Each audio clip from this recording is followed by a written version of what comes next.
Why are you so desperate to get married, Helen? Why? And we continue the story, this journey that's taking forever today, but I'm actually loving it. It actually feels so good to share my testimony, something I've been struggling, I didn't want to do. The Lord has been really putting in my heart to share my testimony. I'm like, no, Lord, no, Lord, no, Lord, no. Not trying to share my story, but here I am sharing my testimony. And so this is another episode of how God is leading me to my kingdom husband, my kingdom marriage, and the lessons I have learned and am learning on this journey. And so we began a while ago now, and we're speaking about being desperate to get married. Why are we so desperate to get married? Why am I so desperate to get married? And so we talked about the sources, unveiling the sources.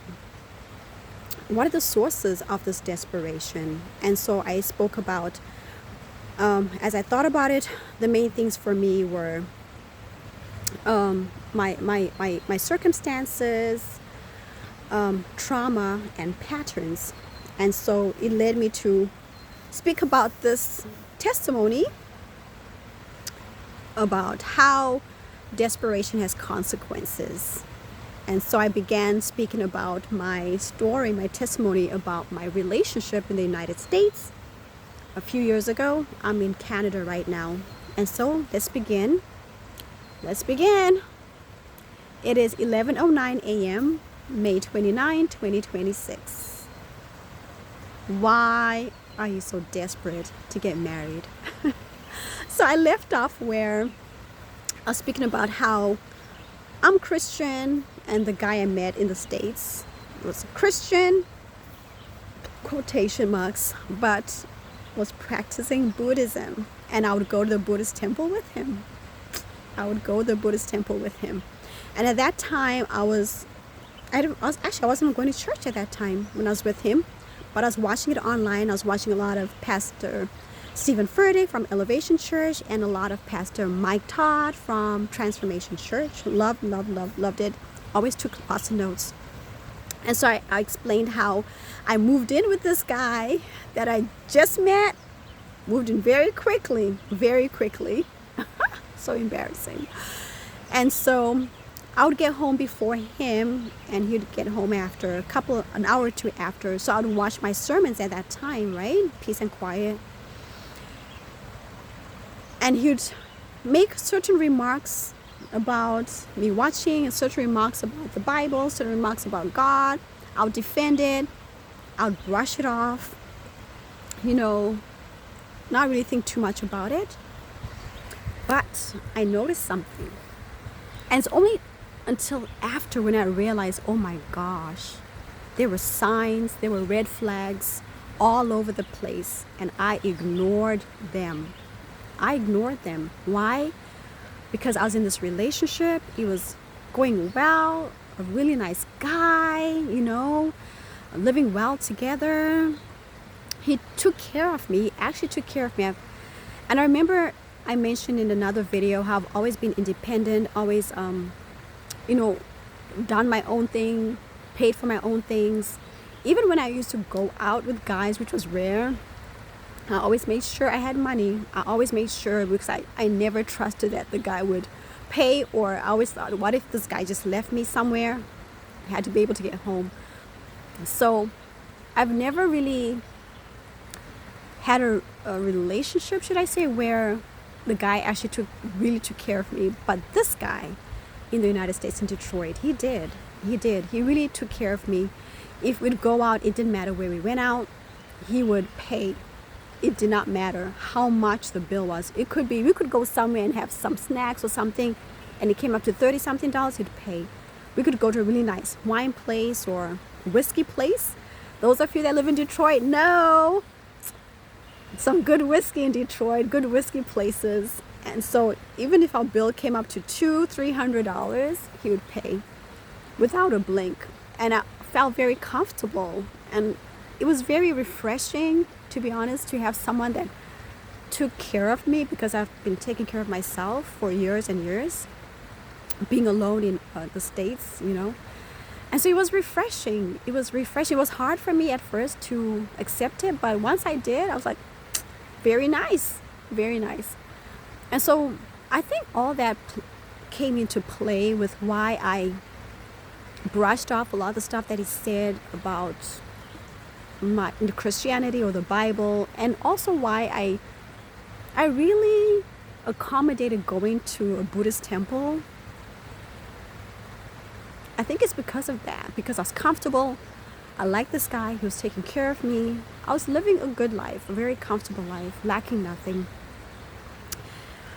But then I noticed that things were changing. And it's so funny because he never outright came and said, I don't want you listening to these sermons. I don't want you reading the Bible. He never ever came out right and said that. Like I said, he would say little things, remarks, little jabs, but brush it off or defend it. But I noticed something, family. It's crazy. It's crazy. I started noticing that when I would be watching my sermons and I'd hear his car come in. Remember I said I'd come before him. I'd come back from work before him, watch my sermons, and I knew he was home because I'd always hear the doop doop car. I noticed that I don't even know when this happened, how it switched, how it changed. But I noticed that when I heard his doop doop of the car, I would get my notes, scramble, get my notes, run into the bedroom, put all my notes in my Bible, and put my Bible by my bedside, like almost under the bed. Like I was hiding. I was hiding. I was hiding. I was hiding my beliefs. I was hiding my Bible. I was hiding my Jesus. I was hiding my Jesus. I was hiding my God. And I honestly cannot tell you what was the turning point. But I noticed that without him telling me not to pray or not to go, not to listen to the sermons, he never once outright said that. So how did I get to that point? How did I get to that point where I myself started hiding my own Jesus, my own truth? And so that led to this thing in me where I was like, oh my gosh, who am I? Who is this woman? To hide Jesus? I felt like I couldn't speak up or against him. Why? Because I was in his home, in his house, and because I was comfortable with the lifestyle. But most importantly, because I could not go back to my old self and my old life. I could not go back. And so I was stuck. I was stuck in this situation. I was stuck in this relationship. I was stuck. And so in order to survive, in order to make this work, I hid my Jesus. I hid my Jesus. So I could have peace with this guy. So I could be on the same level with him. I honestly don't know. But I hid my Jesus. So what was this desperation? Why was I stuck? That's what we will talk about in the next video. Lord have mercy. This is getting long. Stay tuned for another episode of why was I desperate to get married.